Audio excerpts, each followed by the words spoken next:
Halo teman-teman, kembali lagi dengan saya.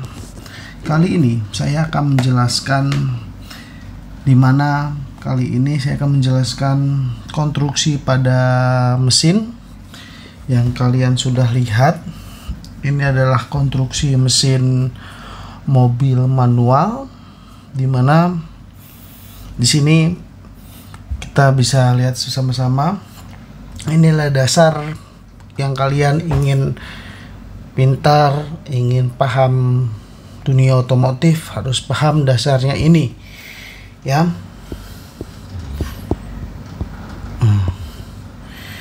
Harus paham dengan dasar ini. Kali ini saya akan menjelaskan konstruksi pada kendaraan mobil dengan mobil manual, dimana kalian bisa lihat di sini ada bagian engine, ya, yang kita bisa lihat yang engine. Di sini adalah bagian engine yang kita bisa lihat, ya teman-teman. Engine ini untuk tenaga, ya, untuk putaran tenaga pada kendaraan mobil. Dan di sini karena ini mobil manual, di sini ada namanya clutch, ya, ada namanya clutch atau bisa disebut si kopling, ya, si kopling. Nah, fungsinya si kopling ini untuk meneruskan tenaga putaran yang dari mesin, sehingga adanya kopling ini sangatlah penting bagi mobil manual. Jadi kalau mobil itu kondisinya menyala, kita mau mengoper gigi, apabila mesin itu nyala tanpa kopling, kita langsung oper gigi atau memindah gigi kecepatan, itu yang terjadi akan teradu gigi-gigi yang ada pada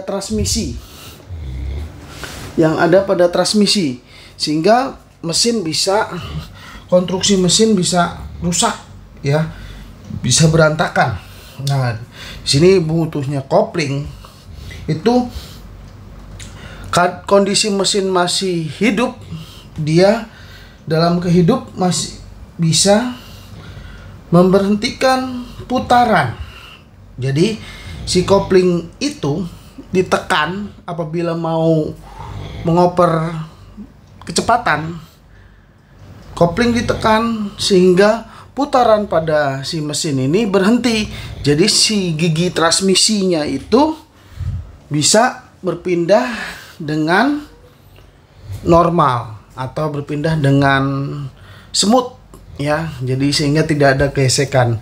Itu fungsinya si kopling, ya. Karena ini kopling yang manual, kita butuh kopling. Dan yang kedua di sini adalah transmission, ya, transmission manual. Ya, transmission ini berfungsi untuk menyalurkan dari mesin tenaga itu, ya, menyalurkan tenaga dari mesin sehingga bisa mengatur kecepatannya dari kecepatan rendah sampai kecepatan sedang, sampai kecepatan tinggi, dan bisa mengatur mundur dan majunya pada kendaraan. Yang dibutuhkan pengemudi dan kondisi pada jalan. Yang menentukan adalah si transmission ini. Tapi tanpa transmission berarti mobil matic. Kalau ini kan konstruksi mobil manual, jadi membutuhkan transmission. Sehingga transmission bisa berpindah gigi dengan baik karena si kopling, ya. Tanpa kopling bisa berantakan tuh gigi-gigi transmisinya, ya, bisa terampar-amparan gigi-gigi transmisinya. Makanya butuh clutch atau kopling. Yang kedua dari putaran transmission itu, karena ini penggeraknya penggerak belakang mobil yang kita digambar ini, dan mesinnya mesin depan, sehingga butuh namanya batang penghubung untuk meneruskan putaran yang dari mesin ke transmission. Itu butuh namanya propeller shaft. Ya, butuh namanya propeller shaft. Nah, yang batang kayak pipa besi ini, ini mobil ini, dan setiap mobil yang penggeraknya belakang itu membutuhkan propeller shaft. Kalau mobil depan gimana, Pak? Depan ya dia langsung dari mesin ke CVT, habis itu ke gardannya langsung nggak ada gardan ya, langsung menggerakkan ke roda. Ini karena meneruskan putaran mesin sehingga membutuhkan propeller shaft. Jadi meneruskan tenaga putaran mesin ke propeller shaft ke gardan. Yang selanjutnya adalah si gardannya tersebut ya, differential gear. Differential gear itu adalah gardan.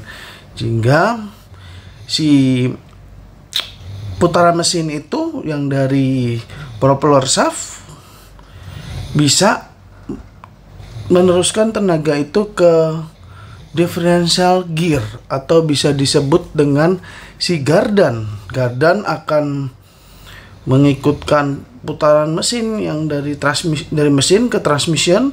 Apabila maju kecepatan tinggi ya, propeller shaftnya akan meneruskan ke gardan, sehingga gardan akan meneruskan ke roda ban. Jadi rodanya dia akan berputar seperti ini, teman-teman.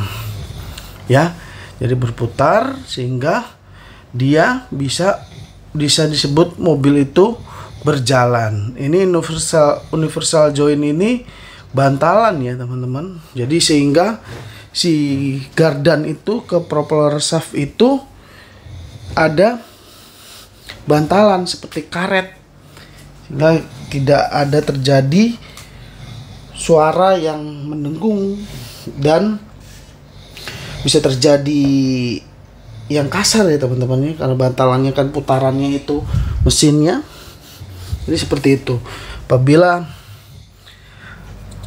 ini semua tidak berfungsi dengan baik, mobil itu pasti akan berkendala atau akan mengalami kerusakan atau bisa disebut dengan performanya kendaraan tersebut mengalami gangguan. Yang kita selanjutnya adalah frame, atau bisa disebut adalah rangka. Di sini nanti tinggal ada bodinya ya, teman-teman. Ini karena di sini masih polos biar kalian bisa melihat. Oh, rangka ini, rangkanya dari mana nih? Rangkanya bisa dari sini, teman-teman. Ya, ini rangkanya. Ini rangka. Dan rangka ini akan dibalurkan oleh bodi, tertutup bodi, sehingga bisa disebutkan mobil. Ini frame atau chassis atau rangka. Dan apabila apa yang rusak, misalkan engine-nya yang rusak, tenaga yang mobil itu tidak punyakan tenaga. Jadi mobil itu nggak akan bisa jalan. Walaupun transmissionnya itu bagus, atau koplingnya bagus, atau semuanya bagus, dia tidak akan bisa berjalan. Seperti itu. Dan yang kedua, apabila si koplingnya itu rusak atau haus si koplingnya itu, dia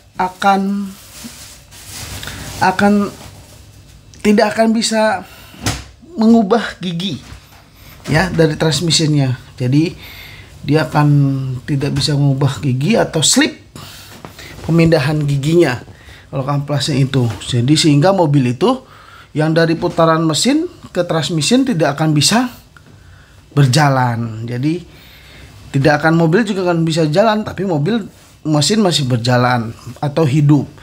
Nah, makanya harus butuh kopling yang baik juga.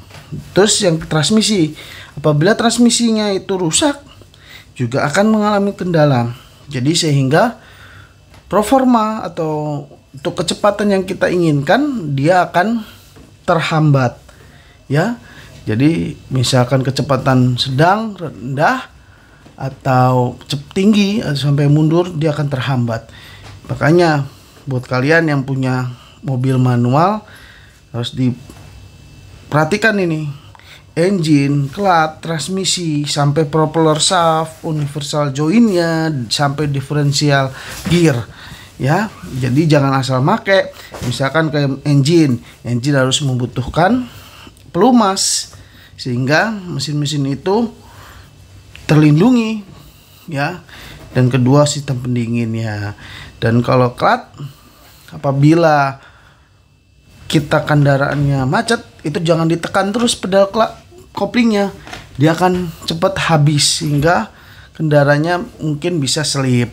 Transmisi juga harus diingatkan, atau oli transmisinya, jadi tidak ada yang terlupakan karena transmisi membutuhkan pelumas, di mana benda-benda yang bergerak itu harus membutuhkan pelumas atau pelindung pada komponen tersebut, jadi mengurangi gesekan.